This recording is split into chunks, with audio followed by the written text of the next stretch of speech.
Alright, we should be live. Microphone looks good. Alright, we're back. We're working on Ertha Joe.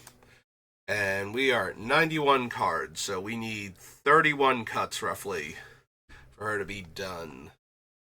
I think we want to stick to the 60-40 with her, because she can definitely use her mana. Um, we have a lot of, little things we can keep doing in a turn if we have extra mana, so it's not like she can't spend it all, so I don't want to go too low on her mana count. Um, the problem is that we're already at the point where if I cut something, I'm either cutting something that's really cool and fun in the deck, or I'm cutting utility things at this point, because we are kind of low on everything else.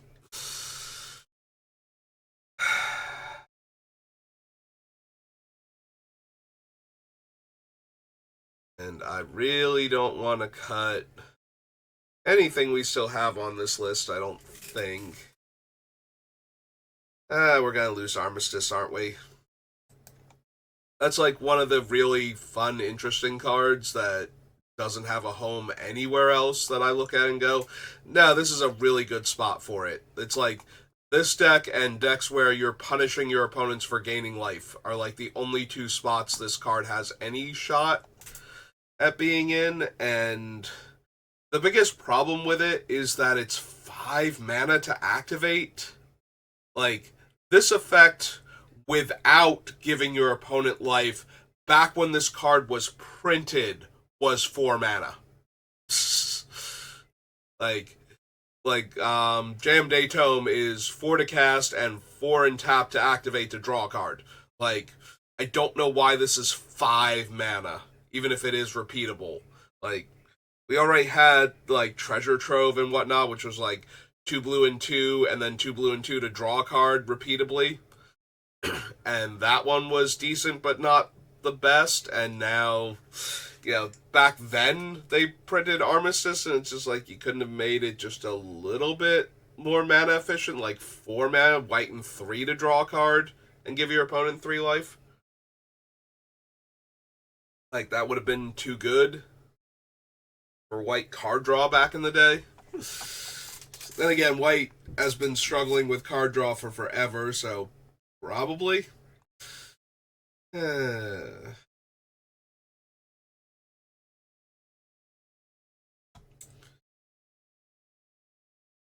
Just out of curiosity, we have negotiations. How many things do I have that don't naturally tap to deal point? Never mind.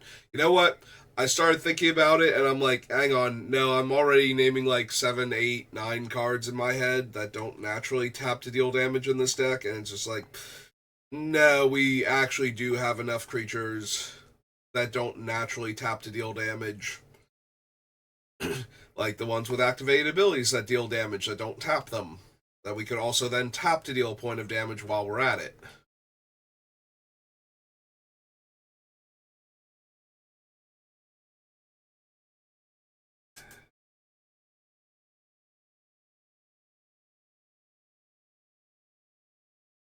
Yeah, really hate cutting just about everything left on this list. Everything left on the list actually has a reason for being here, and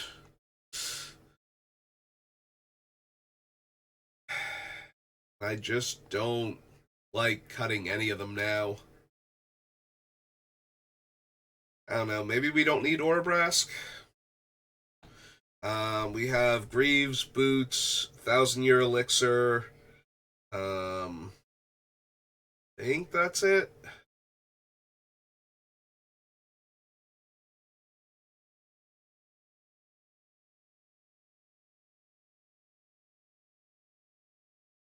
That's true. We also have we have the Slayer's Stronghold. I forget if I bothered with any of the other lands, but maybe maybe we cut Orbrask and maybe we consider like Flamekin Village or Handwire or something.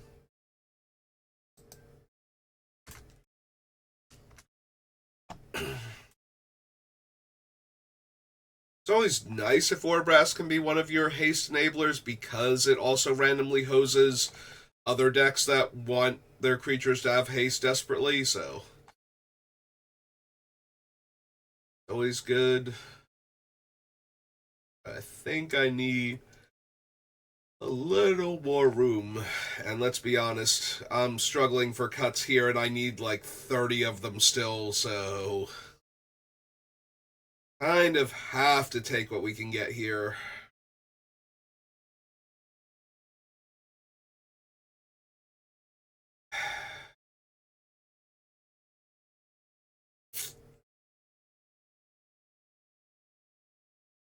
It might be Plarg and Augusta.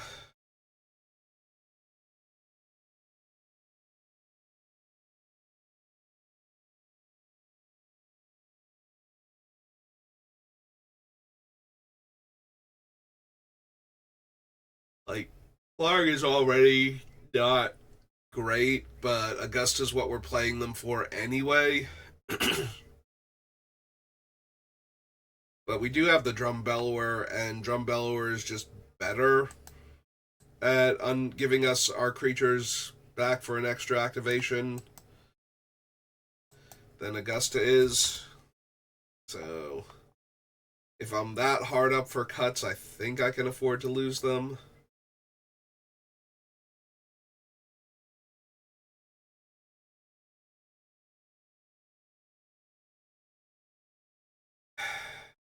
So Basilica Spellbomb is just the worst out of all of our one drop recursive, like one drop sack to do a thing and draw a card artifacts, or sack to do something cool in general with the Goblin Firebomb. So if we cut the Basilica Skull Bomb, that still leaves us with Urza's Bauble, Mishra's Bauble, Stone of Eric, and Goblin Firebomb as our main things that we want to get back using the salvagers.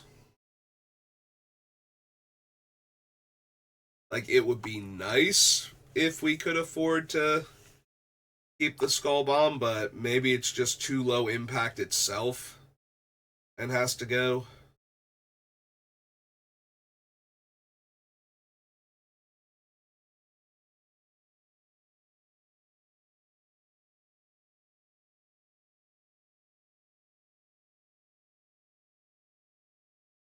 Chaos Wand, West Haunter. Yeah, it was in my head. I'm going over the names. Oh, we do have Flamekin Village on the list. That makes sense.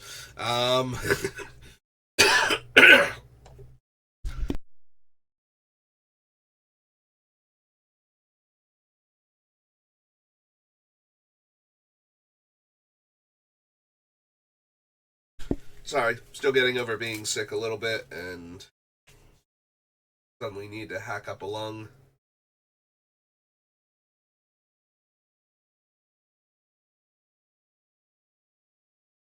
Lost my train of thought though.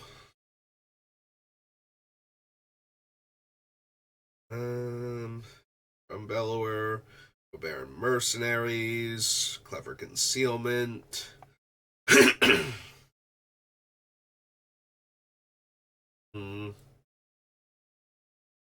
Alright, we cut Plarg and Orabrask.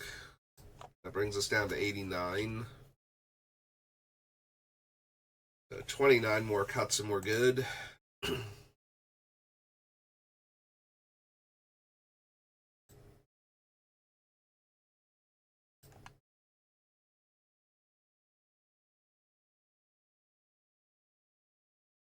already cut this off the list, so that's no longer a thing for ramp.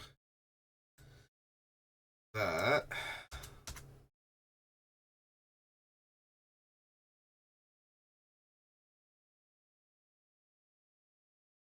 Did cut the Heretic. Got the Pentarch Paladin too. I don't remember seeing him.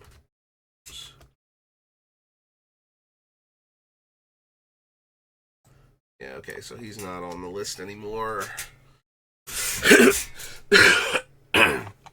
Sorry. Ward Smelter's no longer on the list.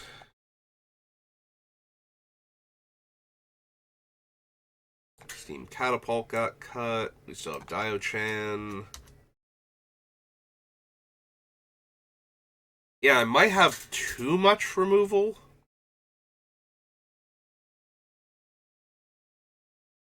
Well, at least they kept it simple with their trying to sell me views.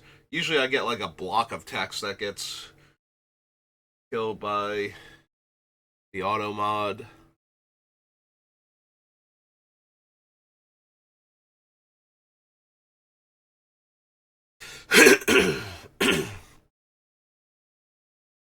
We did cut Subira. We also cut Ryu. Little too mana inefficient and has to find another way to tap himself. We did get rid of the Witch Hunter. Siege Gang, Spike Shot, Kumano, Bloodshot, Brian, Thornbite. Yeah, all of those are still on. Got rid of the Bombardiers. Again, having to get into combat makes them a little questionable.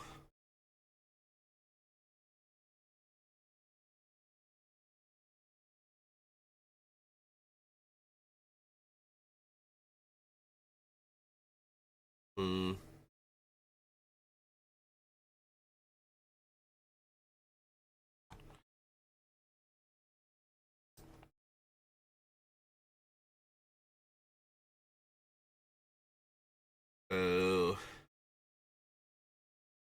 Yeah, maybe it is just Armistice. This might be too clunky as card draw.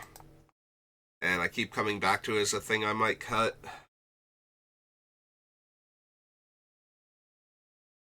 But yeah, I'm wondering if I just have a few too many ways to basically do the same thing. Like, so many of my cards, because targeting creatures is one of the things that we need to do in order to be able to copy the ability. Like, it has to be either targeting a creature or targeting a player. We have so many different ways to target creatures that are basically amounting to the same thing, but doing it in different ways. Like, creature is stealing two of our opponent's creatures, and so is Helm. But, you know, how much different is that? Oh, whoops, I cut R of Silence instead of Armistice. Hang on. R of Silence is Weatherlight. I'm sorry, it started with A, it was a white enchantment.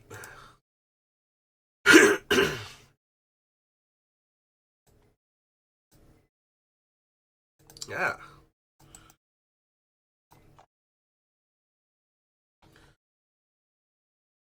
Anyway, getting back to what I was talking about, so, like, how different is functionally Helm of Obedience from Stark in what we're doing with it? The answer is only in so much as we might be able to kill them with their own creatures, but we're also leaving those creatures on the battlefield to possibly go back to them.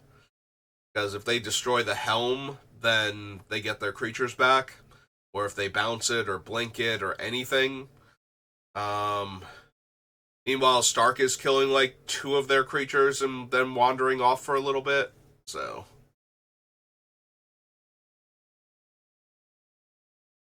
at the end of the day, how big is the difference between Helm and Stark and the Wandering Emperor and Fall of Karandros? Like, they're all doing very different things, but they're all amounting to the same thing, which is killing a creature and getting me value. Because of the fact that they're targeting and killing a creature with an activated ability. So, we have a whole lot of that on this list right now, and I need cuts, so it might just be like, which ones do I like the most? Um, the other question might be, which ones can I not run in the budget build of the deck? Like, do I want to run the other ones instead in that one and have a different deck just for the sake of being different? And the answer is maybe. But, like, let's say I stop trying to grab all of our opponent's creatures Because as powerful as that is, it also opens up to them being able to get their creatures back. Um, as a general rule, gaining control of your opponent's creature is way better than killing it if they never get it back. um, or if by the time they get it back, it's too late. Because instead of just depriving your opponent of a resource, you're also giving yourself one, and we certainly have enough ways to turn a stolen creature into a resource, but I'm wondering if that's just taking up too much deck space when we can just be slaughtering the creatures left, right, and center with all of our other cards anyway, and making sure they're not an issue. So, as cool as it is to be able to steal two creatures at a time with these activated abilities, and we won't really be able to do this with the budget build because Preacher is way too expensive. I think Helm of Possession is at the higher end. I think it's like $4 or $5. Um, or at the lower end of like too expensive for me to want to consider unless it's like, you know, absolutely has to go in the deck for the deck to function. So yeah, that's sad because you don't get enough chances to use cards like Preacher in Commander.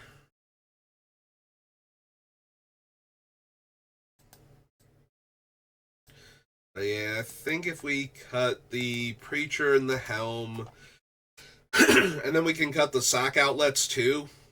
Um,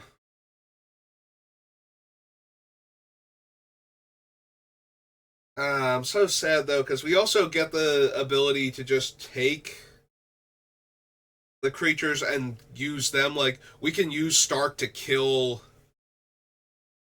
the stolen creature and another creature, and if we decide like we can do the same thing we're doing with Avarice Totem, where we tap Stark to destroy one of the stolen creatures, and then use the copy to destroy something else, and the copy then we then give the creature we give Stark to the person whose thing we destroyed with the copy, and then Stark like original resolves and kills the creature that we stole that we still have control of. So then we would gain control of Stark again immediately.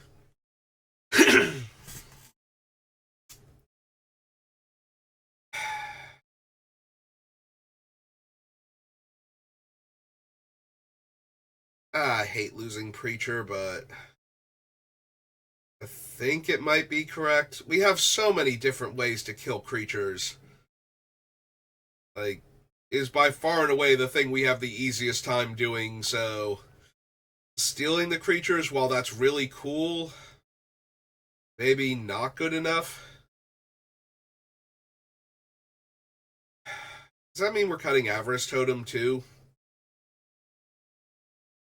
It's basically in the same boat. The only upside to Avarice Totem is that it can essentially kill anything by shifting it around, but yeah, maybe we don't need the Avarice Totem either then. That's a shame. I really like that interaction with our deck, but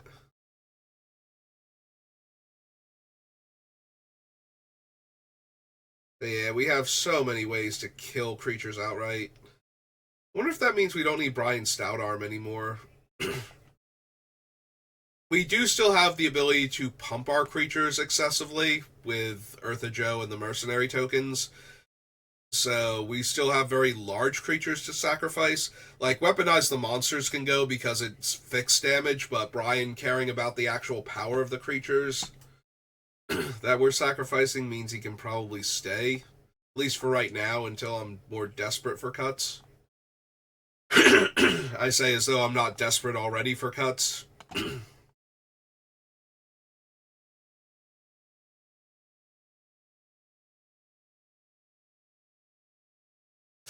Yeah, we probably don't need the captivating crew then either. Ah, well.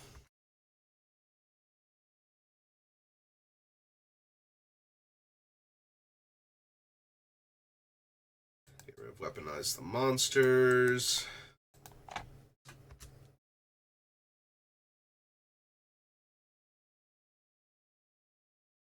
Fable, Farewell, Wandering Emperor. What else is letting us steal things?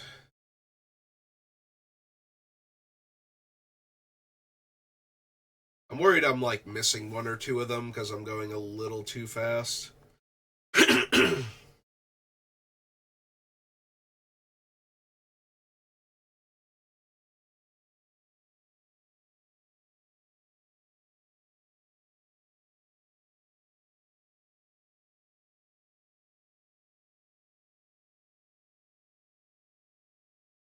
Preacher, Helm, Avarice Totem, Captivating Crew, Weaponize the Monsters. Did we have one other sack outlet that I'm forgetting? That isn't like a land?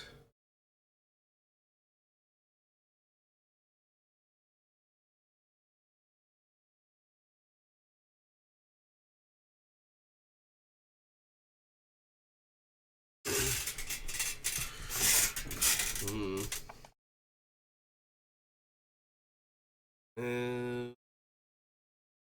Anything else that steals creatures? Air Bomb, Jaxus, Wandering Emperor, Farewell, Fable, Construct History, Zerda, Heliod's, Ugin, Helm, Ballista.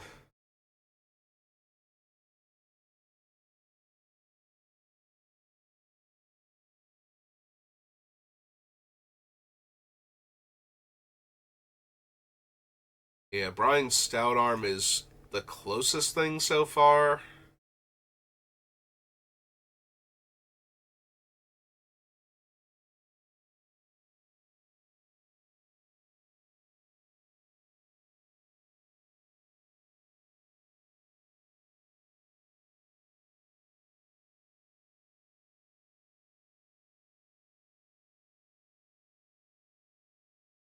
Yeah, I guess that is everything. Okay. So only 5 cards off the list. Sorry.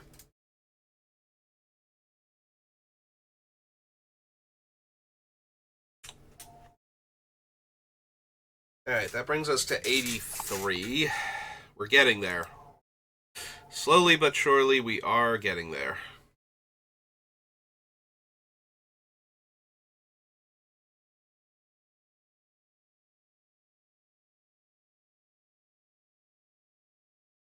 Alright, I know I have a sub list for removal and like fun interactions. I think I need one for things that are killing creatures without damage. Or, I'm sorry, not without damage necessarily, but without like small pings. Like Shivon Hellkite and Goblin Sharpshooter can kill creatures, but I think I just need all of the things that. Ooh, not cut. Sorry, I meant copy. I think I need all the things that I'm using to kill creatures here. So actually, give me the swords also. I need to see how much activated ability creature kill we have and how unnecessary some of it is. Maul's a little tempting at 3 damage, but I don't think he quite fits in. Like, Fall of Karandros, I'm putting into smite creatures, not because they can go to player's face or anything, so in that regard, I feel like I have to consider that one, but yeah, specifically creatures.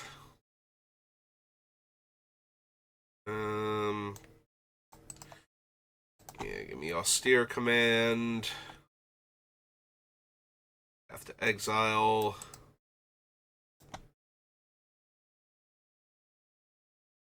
Spike Shot into the core. Karn liberated.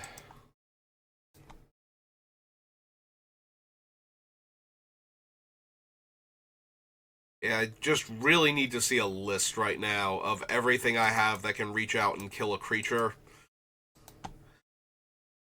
As I feel like that's where I have the most wiggle room, so it's just a matter of getting rid of, or like figuring out which ones I can get rid of and still have enough.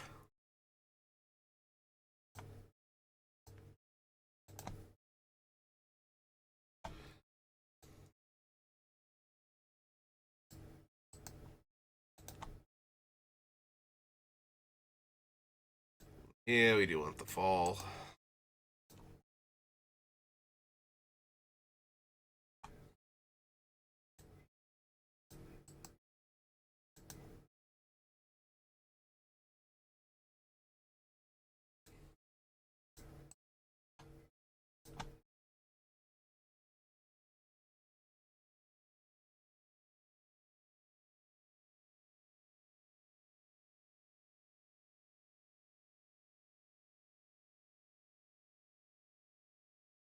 Excise and Expected are both removal spells.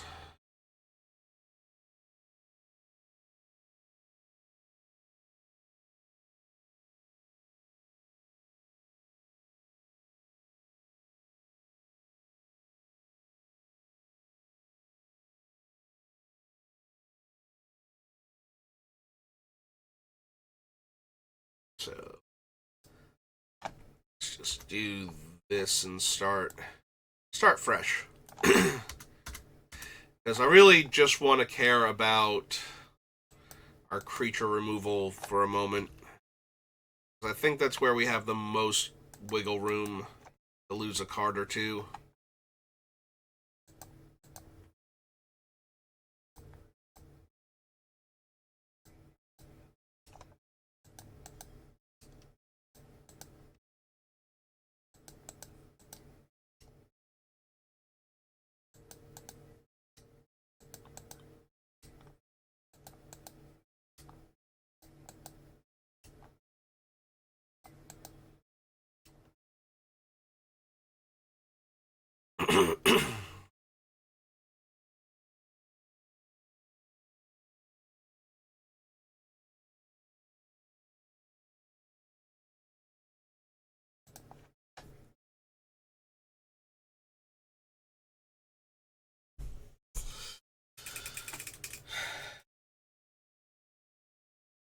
It might be Ugin.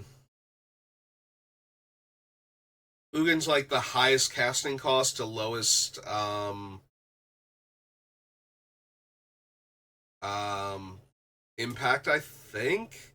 The fact that he can kill any permanent that's one or more colors is super helpful, but we do have plenty of remove target permanent effects that, you know, they also, like, if I can't kill a land with the other things, it's like, yeah, but I also removed all my things that would be able to make a land a color for Ugin to smite, so I don't see what the difference is, type of thing. Like, we can exile a non-land permanent, we can exile a non-land permanent, so I don't think Ugin's doing anything that special, so yeah, it might be Ugin.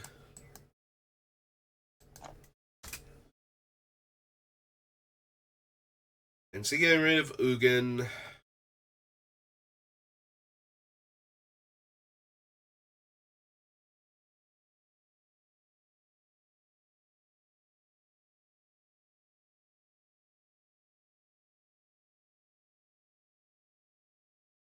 Yeah, we want to keep Austere as our backup Wrath.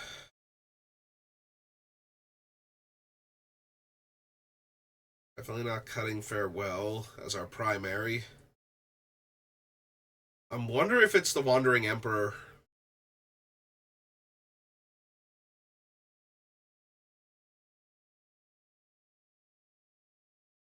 He does get to exile two. They have to be tapped, so I can't kill like vigilance creatures that are coming at me with her, but everything else is fair game. And how often does that actually come up? I mean, she does have to target too, which is a little more difficult than caring about. It's a lot easier for our opponents to give their creatures hexproof or shroud than it is for them to give vigilance a lot of the time, because vigilance in and of itself is not worth the hoops to jump through to get if you don't naturally have it. So they either need to have another thing going on or some other way to untap their creatures or something to care about giving vigilance to a lot of their attackers to the point where it would trip up the Wandering Emperor that badly. That being said, we have so many other ways to just reach out and kill a creature anyway.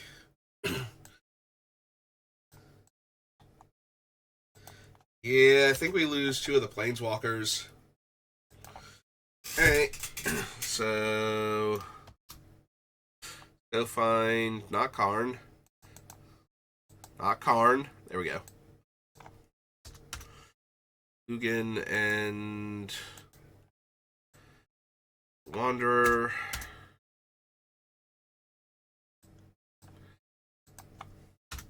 Brings us down to 81. Alright, 21 more cuts. We'll be good to go. And we'll be good to go? Sure, why not?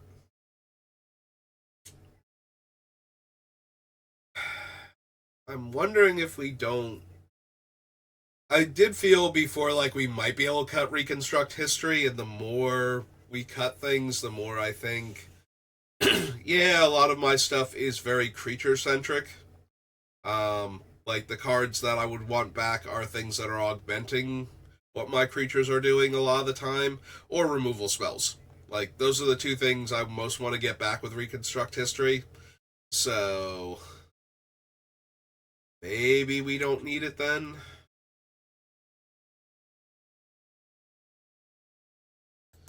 Alright, we can actually find it this way. Yeah, there we go. Yeah, alright.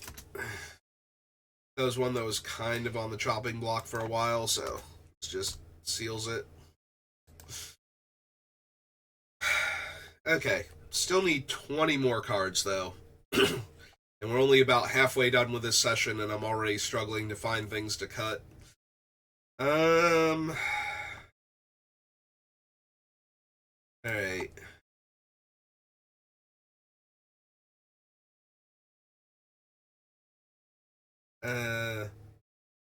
This might be the most useless part of the list is like just cool stuff. Like what is the fun stuff I'm trying to do with this deck?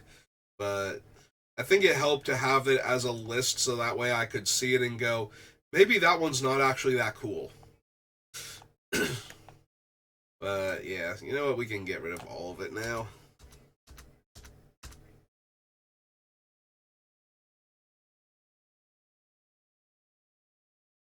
Okay, we crossed that off the list already, so we don't need it. It's my damage thing.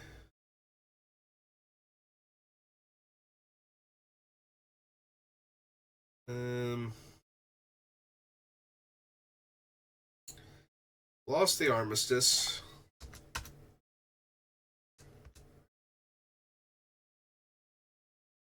I can't help but feel like we have to lose the Basilica Spellbomb. It's just too low impact for what we're doing. Yeah, let's do that.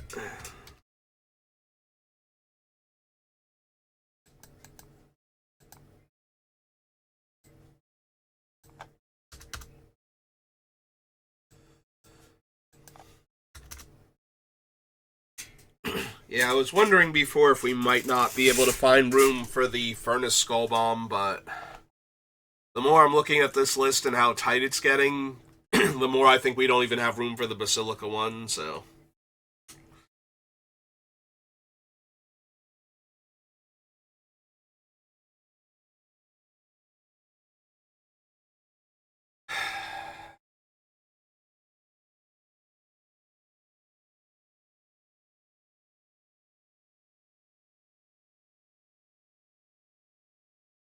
What else can we get rid of?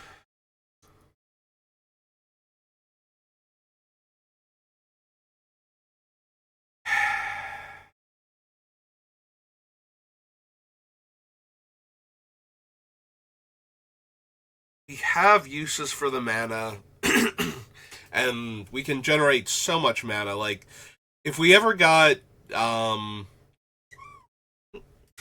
getting messages from now. Okay, nothing important. If we ever get Zerta and our commander and this all in play at the same time, we essentially have to spend 2 mana to get 8 mana. And even without Zerta, it's spend 4 mana to get 8 mana.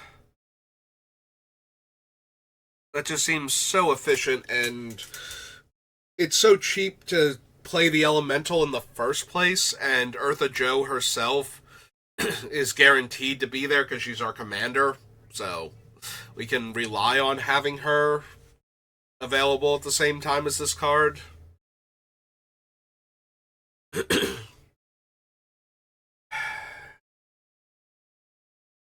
And I love that that interaction actually works. But the problem is that Zerta already generates infinite mana with other cards, not just 8 red mana for like 3 to 6, so. Or, I'm sorry, 2 to 4. So. Yeah. It's really cool that it works, and I really like it, but we kind of don't have room. Sorry, Soulbright Flamekin.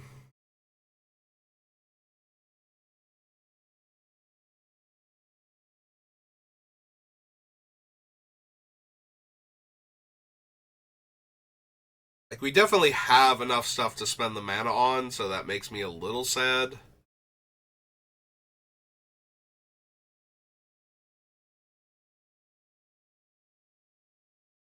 Alright, Sanctum is a land, so I don't have to worry about that yet.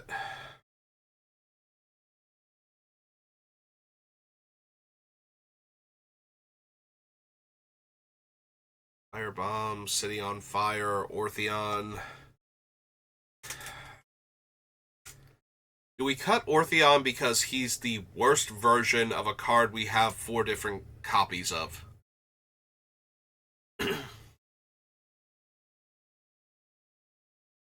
We might actually. Like Kiki, his reflection, Jaxus. Ortheon is by far the worst of the group. So maybe we just lose Ortheon here.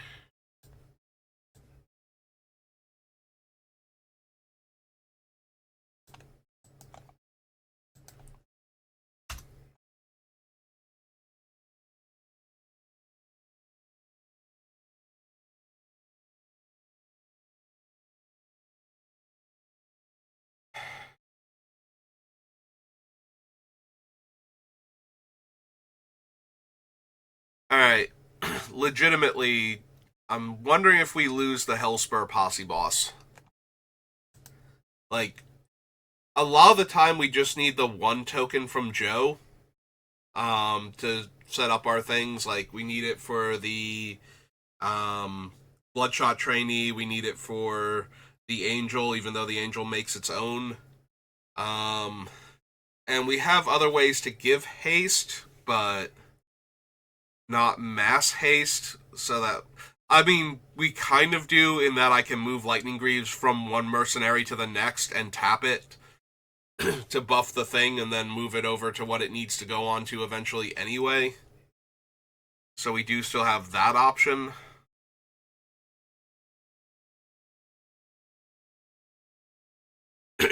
But maybe we don't need the Posse Boss.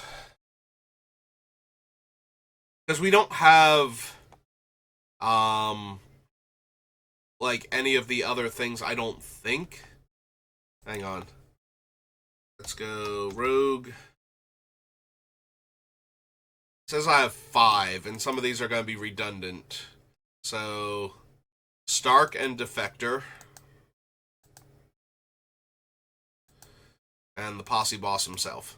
Alright, Pirate. Done. Mercenary. So, Ty, Robaron, Sellsword.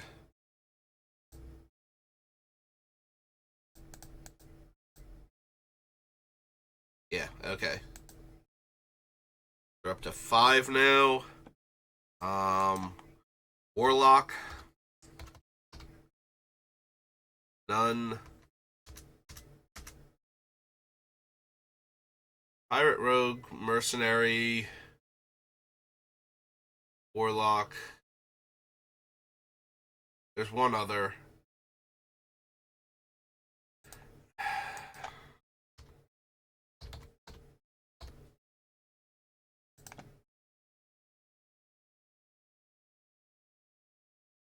Assassin. I don't think I did Assassin. Okay. Assassin's Creed. Okay, so we have 5. We have 5 creatures that are the right creature type, plus the things. Yeah, alright. I think the posse boss can go. Do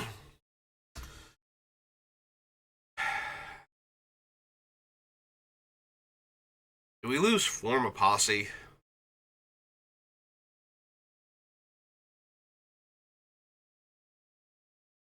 Like, they're useful, they're helpful. Is it worth the card? Like, we might just be on Ertha Joe and the Sellsword Angel as the only 2 that really make sense to leave in the deck for making mercenary tokens. Which is fine. Like I said, Ertha Joe is our commander, so the fact that she turns on everything that we super care about its power. Plus, we're moving away from winning from combat damage anyway, so yeah, we need cuts. This is probably correct then. 1, 2, 3, 4. Alright.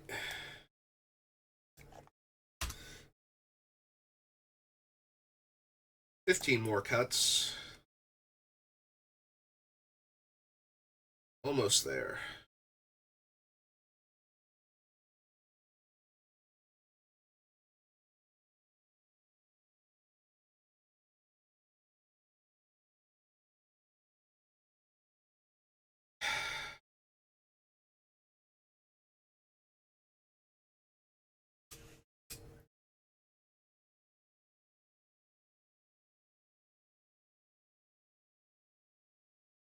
I'm looking at Sad Robot as a thing I might not need.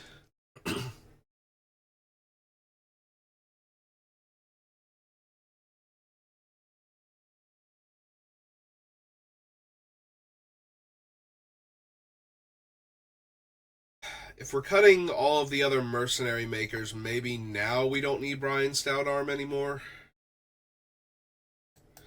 Like, we only have the one from Ertha Joe and the ones that the Sellsword can make. So, we're less likely to be able to get like a huge power on one of our creatures and then just throw it at our opponents for double the damage.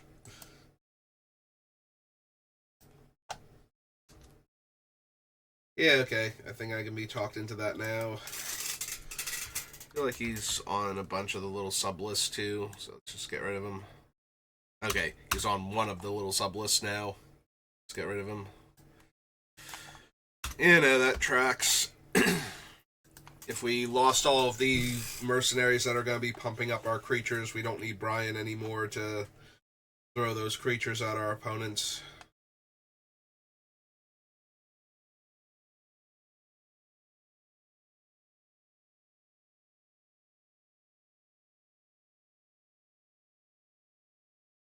I'd say that diminishes the spike shots, but honestly, just with Ertha Joe giving them +2/+0, that's still 3 damage. And if 3 damage isn't good enough, then I need to cut Kamal also. So, because he's way more expensive than them and doing about the same amount of damage. So, I'm gonna go with the spike shots are still good.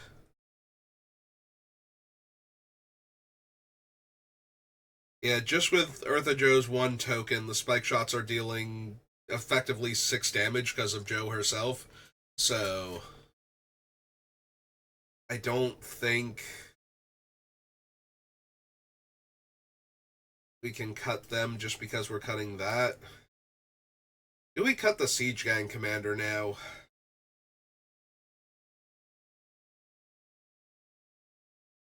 We're cutting all the other ways to sacrifice things anyway.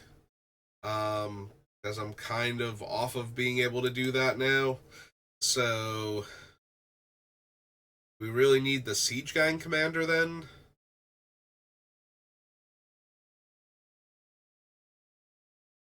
Maybe not. Hey, I can see cutting Siege Gang.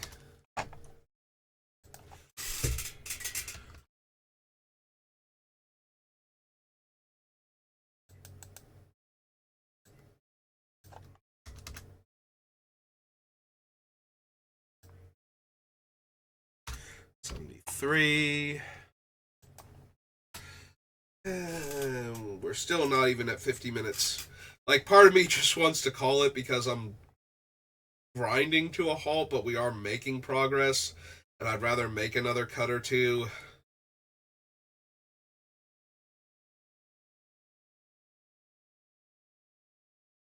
Like, what has lost its luster now that we're cutting other things? Is there anything on the list that I can just go, no, that's no longer a relevant card?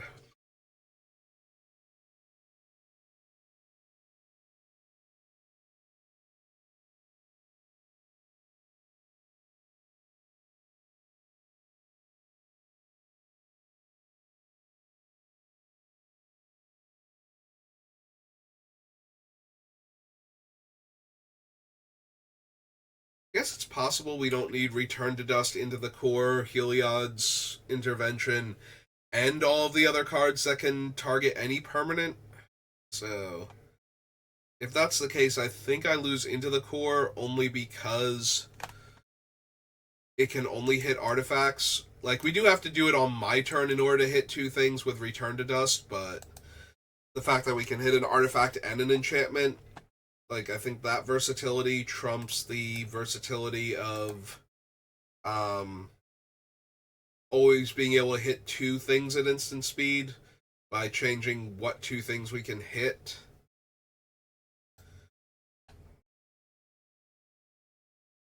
And then we have Stroke of Midnight, Excise the Imperfect, Unexpected Absence, or whatever it's called. Everybody can manifest a card from the top of their deck as I chew through their permanents.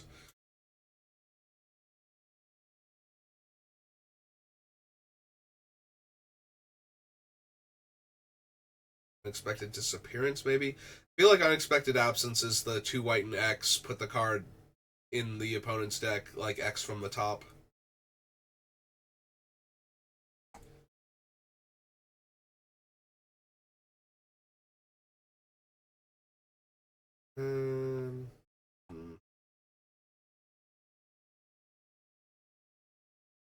Yeah, I want to keep all of these, unsurprisingly.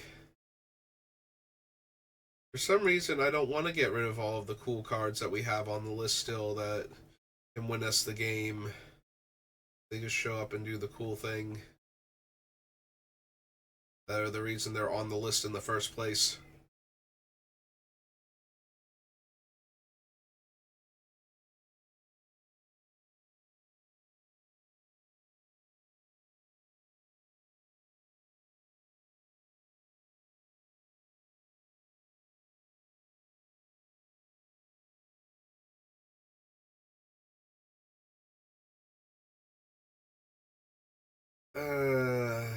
Do I cut the Soul Cauldron because it's actually dependent on what our opponents have, even though, like, any good activate ability could be the thing? I might legitimately need to cut it. Like, I put it on the list because there's so many cards that we saw, or not saw, but, like, you know, every time I see a card in another color that has a cool targeted activated ability that can hit creatures or players, it's just like, it'd be so good if it weren't blue or black or even green. But legitimately, how many of those are we likely to see? Because that's the main benefit for Agatha's Soul Cauldron in our deck, is that we give the activated abilities to our things, because giving all of our creatures a tap activated ping ability doesn't really matter if we already have Chiron negotiations doing that more efficiently. And since most of our activated abilities are pings, I don't need all of my creatures having to tap put a equipment from my hand into play, for example. Um, and giving all of my creatures red and one deal a point of damage isn't helping, because any creature having that is good enough. So, yeah, maybe we don't need the Soul Cauldron then.